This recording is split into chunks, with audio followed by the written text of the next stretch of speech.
Sanibonani, welcome back to my channel. Welcome back to yet another video. Thank you so much for tuning in to Mkosinophile. Ngiyabonga kakhulu ngakho subscribe, like video, share video as well.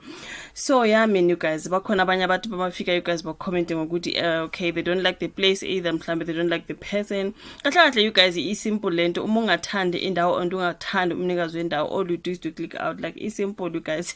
Khulunyiswa ke ile comment ebikhoda before on the other video umuntu afike nje athi akhulume nje into engekho you guys, which mina ke I do remove lawo ma comments you guys, because especially if you are uninvited, ufike uzothi wena you are bored, awuthandi umuntu mhlawumbe awuthandi ichannel, whatever, awuthandi language, I mean you are not forced to be where you do not want to be. Mangaba ufuna ukuba kuleyo ndawo uyaphuma, you press exit, uyahamba, something like that. Mangaba uthandi topic, you exit to another video, ukhethe i-topic mhlambe ezochaza, instead of complaining. Ang understand abantu abacomplainayo, thina siyasebenza you guys, ukuthi mhlambe uthanda ivoice or awuthandi ivoice sekukuwena you guys njengombuki we-video. So I don't understand those who come and complain, you know.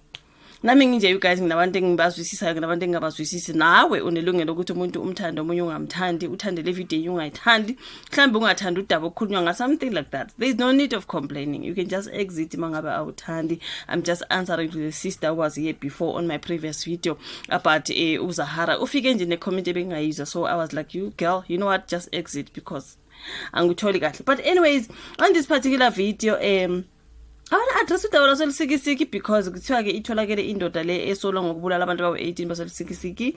I'm following the story guys because udaba lwangihlukumeza kakhulu, ngathi hayibo bakithi umuntu angazabulela abantu bonke abawu-18 usuke efunani into ekanjalo. So khona udaba lapha nakhulunywa ukuthi lo muntu lona bengaphandle ngoshwele losolwa ngokubulala abantu abawu-18 eLusikisiki.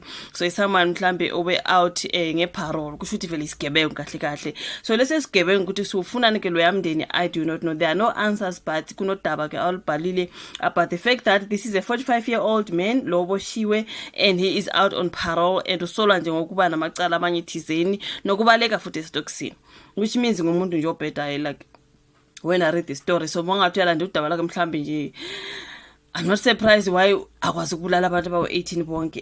Sesingezwa kuye ukuthi what was the reason of murdering all of them, into ekanjalo guys. So yeah man you guys, kuthiwa ke beyingaphandle ngoshwele ke onikezwa iziboshwa ngecala lokubulala nelokweqa ejele. Indoda esolwa ke ngokusoconga abantu abangu-18 isebenzisa i-AK-47 engobazana eLusikisiki. Lokhu kuvezwe uphiko kwezokusheshisa National Prosecuting Authority, i-NPA eEastern Cape, emva kokuvela enkantolo yemanje yaseLusikisiki kukamsolwa Useboshiwe myekethe bathi una 45 years.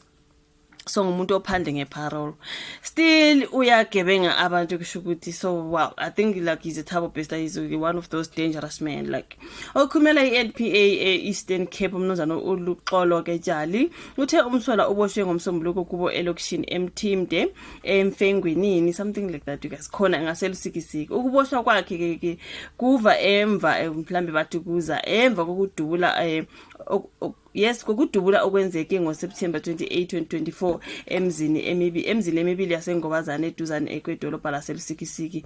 Kwabulawa abantu abawu-18 lapho abanye abahlanu balimala ke you guys. So enkantolo ke umyekethe uceleke ukutholela umeli wamahala wakwa Legal Aid Board, futhi wakhombisa ezisuka nje ukuthi uzolisebenzisa ilungelo lakhe lokufaka isicelo sebhail.